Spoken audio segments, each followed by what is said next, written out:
Günaydın arkadaşlar. Kaz Dağları'ndan hepinize selam olsun. Ben günaydın diyorum ama siz acaba ne zaman izliyorsunuz? Kiminiz için iyi geceler, kiminiz için iyi akşamlar, kiminiz için gecenin körü. Neyse. Ne yapıyoruz bugün arkadaşlar? Biliyorsunuz Bostan bugün ayın kaçı?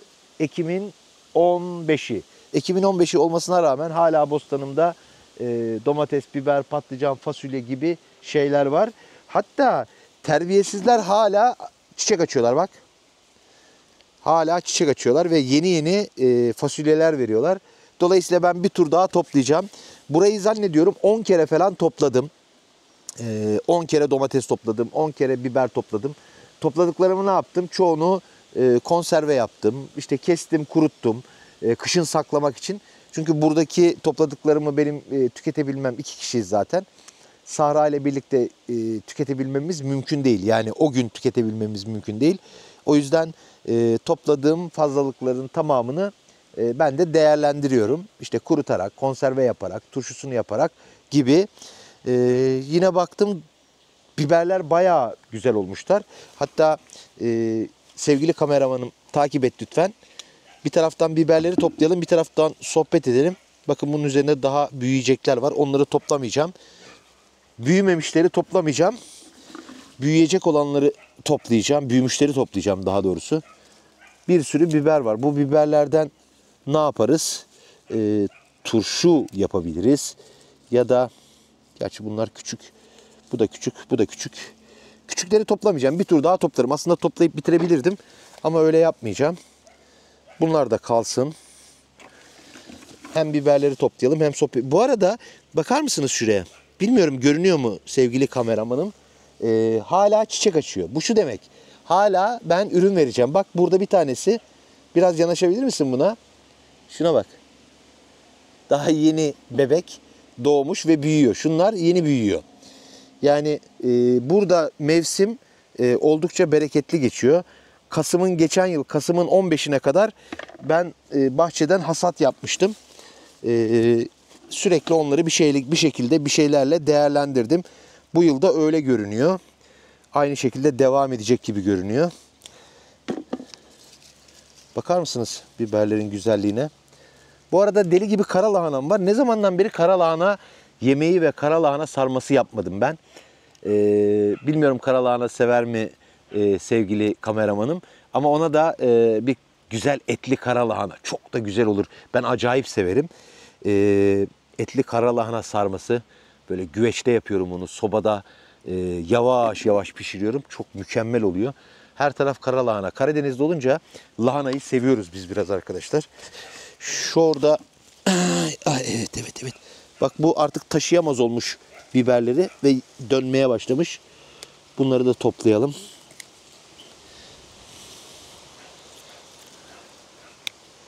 Şunları da alalım. Başka? Küçükleri bırakıyorum. Küçükleri toplamayacağım. Çünkü daha şey var. Bu arada bir yöntem öğrendim arkadaşlar. Bu yıl biberleri sökmeyeceğim. Daha doğrusu biberleri uykuya yatıracağım. Nasıl yapılıyor ondan bahsedeyim. Seneye bu biberleri, şu biber ağacını tekrar kullanacağım. Ağacı diyeyim artık, bitkisi. Bunu şuradan keseceğim. Biberler bittikten sonra bunu söküp bir saksının içerisinde don almayacak bir yerde bırakacağım bahara kadar. Baharın gelip o biberi tekrar diktiğimde ürün veriyormuş. Bunu öğrendiğimde çok şaşırmıştım. Güzel bir yöntem. Yani ben de biberlerimi ve patlıcanlarda da oluyor bu. Patlıcanlarımı uykuya yatıracağım. Bu yıl onu bir deneyeceğim. Bu arada fasulyelerimiz de var. Fasulyeleri de toplayayım. Bunlar yoksa kuruyup gidecekler. Şurada. Belki bir yemeklik fasulye toplayabilirim. Bir fasulye yemeği yapabiliriz. Baksana. Ne güzel fasulyeler. Fasulyeleri 4 kere mi 5 kere mi ne topladım daha önce. Birkaç yemek yaptım. Biraz şey yaptım. Turşu yaptım. Sonra konserve yaptım. Bunları ben şöyle, gerçi insanlar hep böyle kırarak yapıyorlar. Ben şu kafasını koparıyorum. Şurayı koparıyorum. Sonra bunu ortadan yarıyorum. Şöyle uzun uzun. Ne diyorlar bu doğrama şekline? Jülyen. Jülyen doğrayıp öyle kullanıyorum. Çok lezzetli geliyor bana. Bilmiyorum, eğer denemediyseniz o şekilde kesmenizi tavsiye ederim. Kururken de güzel oluyor. Hem de güzel kuruyor. Bakalım burada başka fasulye kalmadı. Neyse devam edelim ileri doğru. Şurada biberimiz var. Bu biberi de toplayıp. Arkadaş yere yatmış. Bakar mısın şuna? Maşallah ya. Ben bunu bir de topladım ha. Görüyor musun? Şimdi yine büyükleri alacağım. Küçükleri bırakacağım ki daha bir 10 gün daha bunlar büyürler rahatlıkla. Sabahları akşamları serin oluyor arkadaşlar burası. Evet ama gündüz şu anda bayağı sıcak. Dolayısıyla bunlar hala büyümeye devam edebilir. O yüzden küçük olanları bırakacağım. Yalnız bunlar tam turşuluk ha. Taze taze. Acaba bunlardan turşu mu yapsam? Çok da severim biber turşusunu. Şu minikler özellikle. Çok güzel turşu olmaz mı? Baksana şunlara.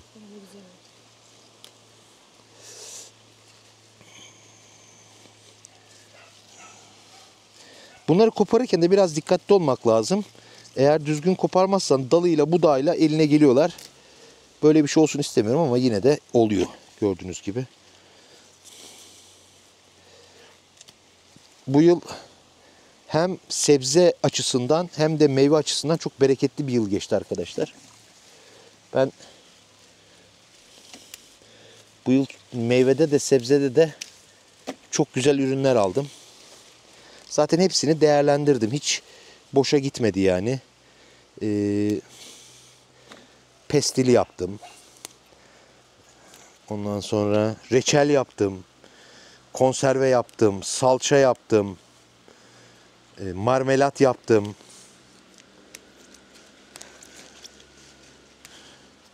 Ama yeterince kavanozumun olmadığını fark ettim. Aslında yeterince kavanozum yok değil. Yeterince kavanozum vardı. Ben ürettiğim şeyleri paylaştığım için arkadaşlar eşle, dostla, arkadaşla, ziyaretçilerimle, akrabalarla şişeler birer birer azalıyor. Bundan sonra karar verdim. Buraya gelen her gelen 2 tane şişeyle gelecek. En az 2 tane şişeyle. Hatta 3 tane. Bir tane büyük boy, bir tane orta boy kavanoz, şişe değil.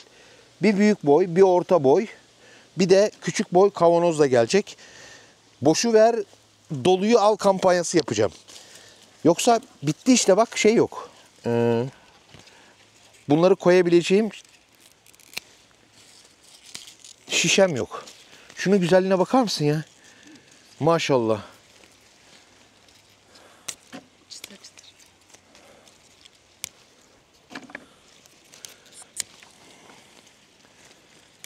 Ve hala çiçek açmış. Hala çiçek var üzerinde.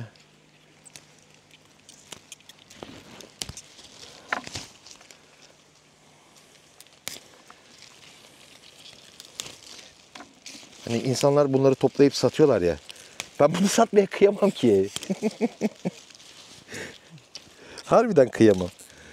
Toplarım, dağıtırım arkadaşlarıma, dostlarıma. Ama ben bunu satmaya kıyamam ya.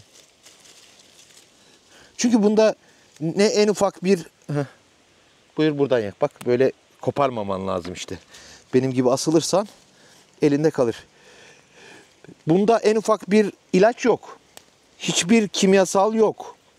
Gübre yok. İşte egzoz dumanı yok. Kötü hava yok. Tamamen doğal bir şekilde yetişen ve bunların hepsi ata tohumu. Yani yadigar tohumlar. Dedelerden, nenelerden kalan tohumlar. Şuraya bakar mısın ya? Hay maşallah. Bu arada arkadaşlar seyrederken kurban olayım maşallah deyin. Ben deli gibi nazara geliyorum. Ondan sonra kafam, gözüm, ayağım, başım, her bir yerim şişiyor. Bir yerlere çarpıyorum. Tamam belki biraz sakarlığımı nazar diye yutturuyor olabilirim ama siz yine de maşallah deyin. Hatta içinizde okumayı bilen varsa okusun beni. Rabia oğlu Ahmet diye. İnsanlar okunurken anaların ismiyle okunurmuş. Neden? Aslında babanın baban olduğunu hiçbir zaman net bir şekilde bilemezsin ama ananın anan olduğu kesin yani. Bu da İslamiyet'in inceliklerinden olsa gerek. Nazar etmeyin. Nazar etme ne olur? Dikersen senin de olur. Evet. Yine şu fasulyeleri de alalım.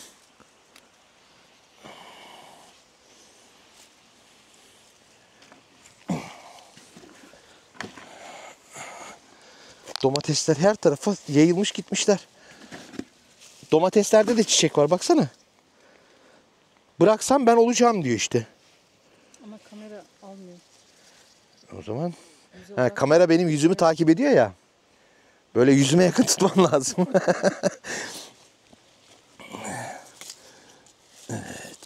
Evet. Teknik bir arıza, aksaklık. Teknik bir arıza değil. Teknik bir aksaklık oldu arkadaşlar. Kamera beni bulamadı. Neyse kaldığımız yerden devam edelim. Ne yapıyoruz? Biberlerimizi toplamaya devam ediyoruz. Bayağı biber oldu ya. Bu arada bu biberin kilosu en son baktığımda 60 liraydı şu biberler burada. Ondan sonra tabii fiyatı düştü mü arttı mı bilmiyorum da. Bazen diyorlar ya neyle geçiniyorsun? Aa bak para kazandım işte. Bak kazandım. Her şey para kazanmak deyince sadece cebinize giren para değil, bence cebinizden çıkmayan para da kazandığınız paradır. Öyle değil mi? Ben öyle düşünüyorum. Sadece cebine giren para değil, cebinden çıkmayan para da kazandığın paradır. Mesela sen bir adamın birine çalışıyorsun. Adam sana diyor ki sana ayda 20 bin lira vereceğim. Bir de evimde oturtturacağım. Senin hakkın oysa 40 bin lira. Yani maaşın 40 bin lira. Adam 20 bin lirayı kiraya sayıyor. 20 bin lira da üzerine maaş veriyor. Şimdi sen sadece 20 bin lira kazandım diyebilir misin? Diyemezsin. Harcamadığın para da aslında kazandığın paradır. Ben öyle görüyorum. O yüzden bakın nasıl para kazanıyorum. Kuruş kuruş topluyorum.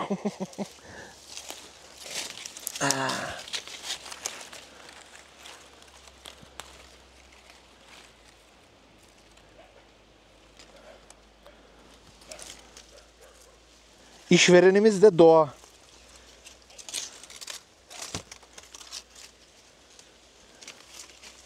Doğa ana deyince kızıyorlar gerçi. Doğa ana vermedi, onları Allah verdi. Elbette Allah verdi. Biz de biliyoruz ama hani Veysel diyor ya benim sadık yarim kara topraktır. Toprak vesile. Rızkı veren belli. Eyvallah da öyle dedim diye de kızma bana be. Kazmayınca vermiyor mu? Yani kazmayınca da vermiyor.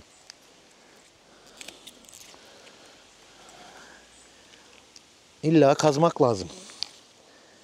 Evet. Burada da küçükler var ama küçükleri toplamayacağım. Sadece büyükleri alacağım. Şuraya bak ya. Bayağı. Ben bunları kaç kere topladım ha. Bu ufak ufak toplamayayım, büyükler kalsın. Büyüyünce toplarım dediklerim büyüdüler. Şimdi bir daha geldiğimizde o büyüsün diye bıraktıklarımızı toplarken yerine yenileri çıkmış olacak.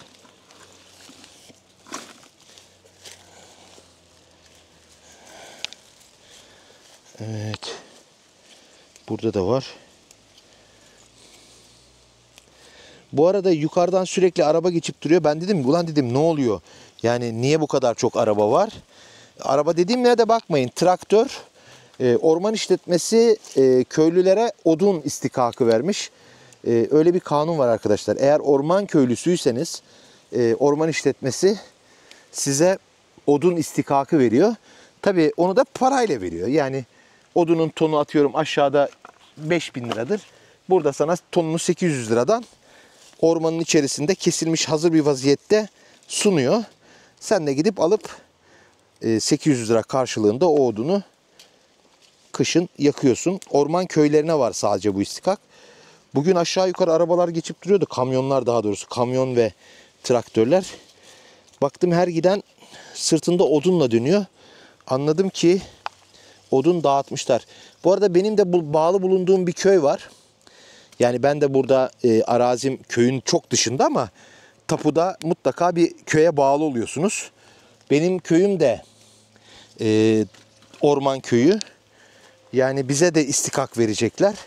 Ama ben satın alır mıyım bilmiyorum. Zannediyorum almayacağım. Çünkü benim zaten arazimin her tarafı ağaçlarla dolu. Kışlık odunlarımın bayağısını yaptım. Ben de bedava veriyorlar sanıyordum. Yok, bedava vermiyorlar. Ama ya bedavaya yakın. Şimdi normalde aşağıdan alsan bunu, şehirden alsan 4.000 lira 5.000 lira vereceksin. Burada orman işletmesi sana sadece maliyetine veriyor. İşte geçen yıl bir traktör odun 800 liraydı. Bu yıl ne kadar olacak bilmiyorum tabii. Bu yıl illa zam gelmiştir. Bir traktör odunu yani şehirden alsan 4-5 bin liraya ancak alırsın diye düşünüyorum. 800 liraya vermezler asla. Ama bedava da vermiyorlar tabii. Çok eskiden köylüler gidip orman işletmesinin gösterdiği yerlerden kendileri keserdi. O zaman şey yapmazdı orman işletmesi, para istemezdi. Ama şimdi kesim işini köylülere bırakmıyor. Çünkü köylüler kesilmemesi gereken ağaçları da kesebiliyor. Orman işletmesi kendi kestirip odun olarak hazırlattığı için o maliyeti alıyor. Bence doğrusu da o. Yani orman işletmesinin kendinin kestirmesi. Diğer türlü köylü gidip hiç kesilmemesi gereken bir ağacı yanlışlıkla kesebiliyor. Ama orman işletmesi kendi kestirdiği zaman böyle bir yanlışlık olmuyor. Ayrıca köylüden de o kesim ücretinin parasını alıyor. Bayağı bir fasulye çıktı kesinlikle. Yemeklik oldu. Bir tane de şurada var. Şunu da alayım. Evet. Başka? Şurada biberler var. Bu biberleri alıyorum. Arkadaşlar bilmiyorum sohbetimden sıkıldınız mı ama video sanki gereğinden fazla mı uzadı? Ya da iyi mi böyle? Devam edeyim mi? Takipçim. İyi bence. İyi. Tamam, o zaman devam ediyorum anlatmaya. Böyle iyi oldu ya. Hem kameraman takipçim olunca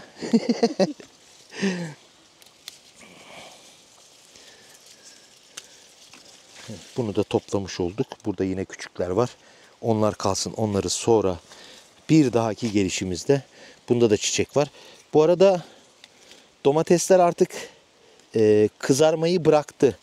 Bayağı bir domates var ama yeşil yeşiller. Onu da ne yapıyoruz? Yo, bırakmamışlar. Burada var. Domatesleri de yeşil olarak toplayacağız. Kızaracak domatesler kendi kendine. Yeşil domatesler kopardıktan sonra arkadaşlar olgunlaşmaya devam ediyor ve kendi kendine kızarabiliyor. Artık domatesi kızartacak kadar güneş olacağını zannetmiyorum. Ama hala yeşil kısımları olduğu için o yeşil kısımları toplayıp kızartabilirsiniz. Güneş zamanla güneş diyorum. Gelişimi devam ettiği için zamanla kızarıyorlar. Burada yine fasulyelerimiz var. Bunları topladık. Galiba evet. Şuraya atalım. Aha, biberlere bak. Bırakıp gidiyordum neredeyse. Bu da çok güzel olmuş. Baksana. Bu kadar biberi bizim tüketebilmemiz mümkün değil. Bunları mutlaka bir şeye çevirmemiz lazım. Yani ya turşu ya konserve ya da kurutulabilir mi? Aslında hava durumuna bakmak lazım. Belki 3-5 gün güzel güneş olursa kuruyabilir. Ama bu saatte kurutma riskine hiç girmek istemiyorum. Bunları böyle konservemsi bir şeyler yapmak daha mantıklı olacak sanki.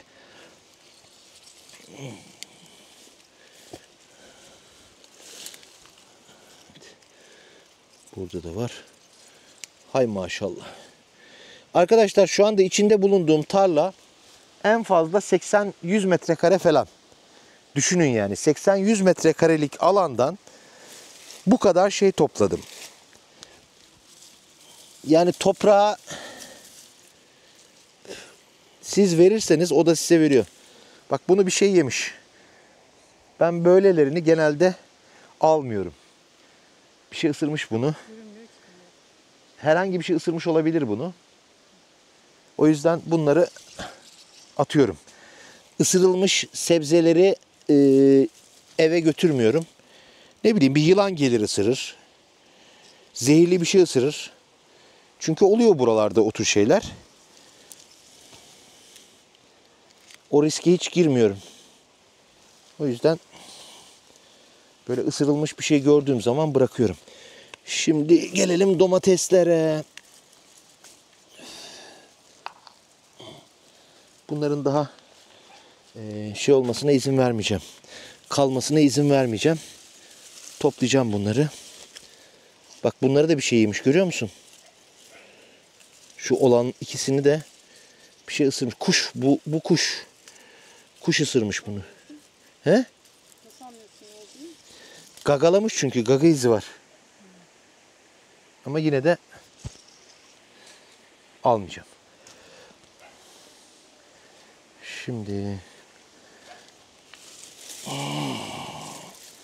tabii ottan birbirinin içine geçmiş her şey. O kadar çok ot var ki. Toplamda 20 dakika falan oldu ama. 20 dakika oldu. Keselim mi? Dur bir de şeyleri göstereyim. Ondan sonra bu videoyu burada bitirelim arkadaşlar. Bir de patlıcanları toplayacağız. Gel bak patlıcanlara. Hop bak. Bu olmuş herhalde. Bu koparılır. Bunun hiç büyümesini beklemeye gerek yok. Şurada var bir tane. Bunu da alalım. Ondan sonracığıma. Bu tarafta başka yok. Bunu da yine şey yapacağım. Uyutacağım. Bunları budayacağım. Kış için uyutacağım.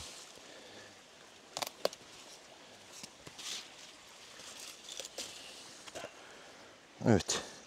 Bunların her birini değerlendirmek lazım mutlaka. Yoksa yazık olacak. Baksana şunlara.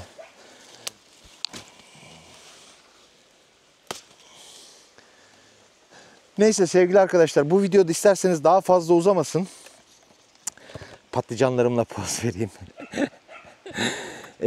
Sevgili dostlar, umarım bu videoyu beğenmişsinizdir. Bu bir hasat videosuydu. 10. hasat videosu. Bugün yaptığım işleri sizinle paylaşmak istedim. Biraz sohbet edelim istedim. Herhangi bir suç, lisan işlediysek affola demişler. Yıktım perdeyi, eyledim bir an, sahibine gidip haber vereyim hemen diyeceğim de perdenin sahibi de benim. Ama esas sahip olan sizlersiniz. Bu kanal sizler sayesinde var. Sizler beni desteklediğiniz sürece ben daha motive bir şekilde video çekiyorum. Lütfen videolarımı likelayın, kanala abone olun, arkadaşlarınıza bak kız bak dağ adamı diye bir herif varmış burada, bak kız falan diye dürtün, gösterin yani, tamam mı? Hoş kalın, mutlu kalın, şen kalın. Allah'a emanet kalın. Haydi eyvallah.